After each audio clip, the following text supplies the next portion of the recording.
Day 147. 2 Chronicles 1-3. Now Solomon son of David established himself securely over his kingdom, and the Lord his God was with him and highly exalted him. Then Solomon spoke to all Israel, to the commanders of thousands and of hundreds, to the judges, and to every leader in all Israel, the heads of the families. And Solomon and the whole assembly went to the high place at Gibeon because it was the location of God's tent of meeting, which Moses the servant of the Lord had made in the wilderness.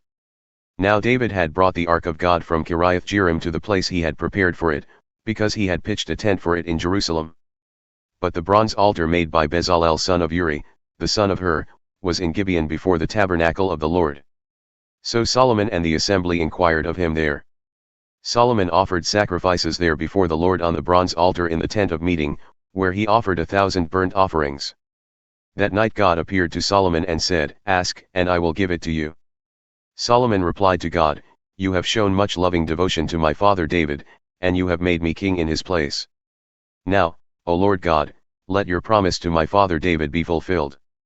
For you have made me king over a people as numerous as the dust of the earth.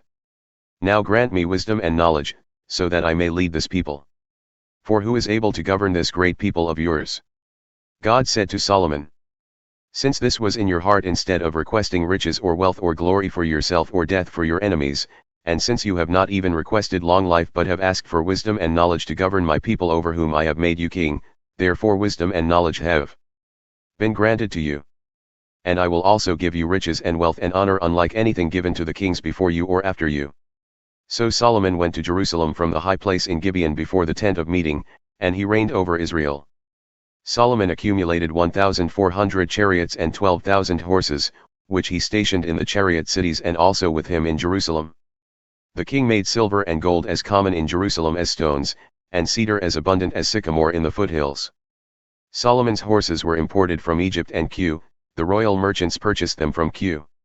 A chariot could be imported from Egypt for 600 shekels of silver, and a horse for 150.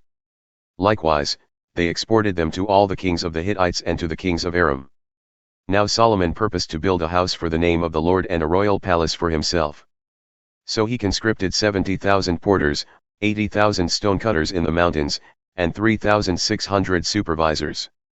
Then Solomon sent word to Hiram king of Tyre, "Do for me as you did for my father David when you sent him cedars to build himself a house to live in.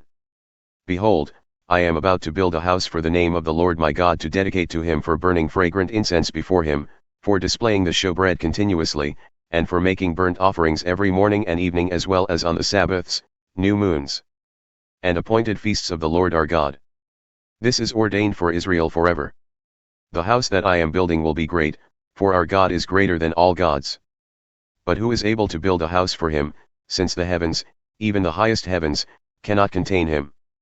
Who then am I, that I should build a house for him, except as a place to burn sacrifices before him? Send me, therefore, a craftsman skilled in engraving to work with gold and silver, with bronze and iron, and with purple, crimson, and blue yarn. He will work with my craftsmen in Judah and Jerusalem, whom my father David provided. Send me also cedar, cypress, and algum logs from Lebanon, for I know that your servants have skill to cut timber there. And indeed, my servants will work with yours to prepare for me timber in abundance, because the temple I am building will be great and wonderful. I will pay your servants, the woodcutters, 20,000 cores of ground wheat, 20,000 cores of barley, 20,000 baths of wine, and 20,000 baths of olive oil." Then Hiram king of Tyre wrote a letter in reply to Solomon, "Because the Lord loves his people. He has set you over them as king." And Hiram added, "Blessed be the Lord, the God of Israel, who made the heavens and the earth. He has given King David a wise son with insight and understanding, who will build a temple for the Lord and a royal palace for himself. So now I am sending you Hiram-Abi, a skillful man endowed with creativity. He is the son of a woman from the daughters of Dan, and his father is a man of Tyre. He is skilled in work with gold and silver, bronze and iron, stone and wood, purple, blue, and crimson yarn, and fine linen. He is experienced in every kind of engraving and can execute any design that is given him. He will work with your craftsmen and with those of my lord, your father David. Now let my lord send to his servants the wheat, barley, olive oil, and wine he promised. We will cut logs from Lebanon, as many as you need, and we will float them to you as rafts by sea down to Joppa. Then you can take them up to Jerusalem. Solomon numbered all the foreign men in the land of Israel following the census his father David had conducted, and there were found to be 153,600 in all. Solomon made 70,000 of them porters, 80,000 stonecutters in the mountains, and 3,600 supervisors. Then Solomon began to build the house of the Lord in Jerusalem on Mount Moriah, where the Lord had appeared to his father David. This was the place that David had prepared on the threshing floor of Ornan the Jebusite. Solomon began construction on the 2nd day of the 2nd month in the 4th year of his reign. The foundation that Solomon laid for the house of God was 60 cubits long and 20 cubits wide, according to the old standard. The portico at the front, extending across the width of the temple, was 20 cubits long and 20 cubits high. He overlaid the inside with pure gold. He paneled the main room with cypress, which he overlaid with fine gold and decorated with palm trees and chains. He adorned the temple with precious stones for beauty, and its gold was from Parvaim. He overlaid its beams, thresholds, walls, and doors with gold, and he carved cherubim on the walls. Then he made the most holy place. Its length corresponded to the width of the temple, 20 cubits long and 20 cubits wide. And he overlaid the inside with 600 talents of fine gold. The weight of the nails was 50 shekels of gold. He also overlaid the upper area with gold. In the most holy place he made 2 cherubim of sculptured work, and he overlaid them with gold. The total wingspan of the cherubim was 20 cubits. One wing of the first cherub was 5 cubits long and touched the wall of the temple, and its other wing was 5 cubits long and touched the wing of the other cherub.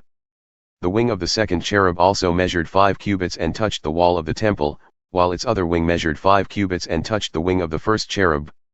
So the total wingspan of these cherubim was 20 cubits. They stood on their feet, facing the main room. He made the veil of blue, purple, and crimson yarn and fine linen, with cherubim woven into it. In front of the temple he made 2 pillars, which together were 35 cubits high, each with a capital on top measuring 5 cubits. He made interwoven chains and put them on top of the pillars. He made 100 pomegranates and fastened them into the chain work. Then he set up the pillars in front of the temple, one on the south and one on the north. The pillar on the south he named Jachin, and the pillar on the north he named Boaz. John 10 verses 1 to 23. Truly, truly, I tell you, whoever does not enter the sheepfold by the gate, but climbs in some other way, is a thief and a robber. But the one who enters by the gate is the shepherd of the sheep. The gatekeeper opens the gate for him, and the sheep listen for his voice. He calls his own sheep by name and leads them out. When he has brought out all his own, he goes on ahead of them, and his sheep follow him because they know his voice. But they will never follow a stranger, in fact, they will flee from him because they do not recognize his voice. Jesus spoke to them using this illustration, but they did not understand what he was telling them. So he said to them again, Truly, truly, I tell you, I am the gate for the sheep.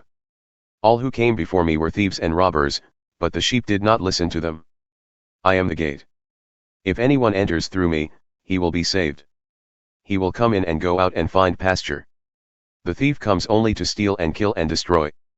I have come that they may have life, and have it in all its fullness. I am the good shepherd. The good shepherd lays down his life for the sheep. The hired hand is not the shepherd, and the sheep are not his own. When he sees the wolf coming, he abandons the sheep and runs away. Then the wolf pounces on them and scatters the flock. The man runs away because he is a hired servant and is unconcerned for the sheep. I am the good shepherd. I know my sheep and my sheep know me, just as the Father knows me and I know the Father. And I lay down my life for the sheep. I have other sheep that are not of this fold. I must bring them in as well, and they will listen to my voice. Then there will be one flock and one shepherd. The reason the Father loves me is that I lay down my life in order to take it up again. No one takes it from me, but I lay it down of my own accord. I have authority to lay it down and authority to take it up again. This charge I have received from my Father. Again there was division among the Jews because of Jesus' message. Many of them said, He is demon-possessed and insane. Why would you listen to him? But others replied, These are not the words of a man possessed by a demon. Can a demon open the eyes of the blind? At that time the feast of dedication took place in Jerusalem. It was winter, and Jesus was walking in the temple courts in Solomon's colonnade.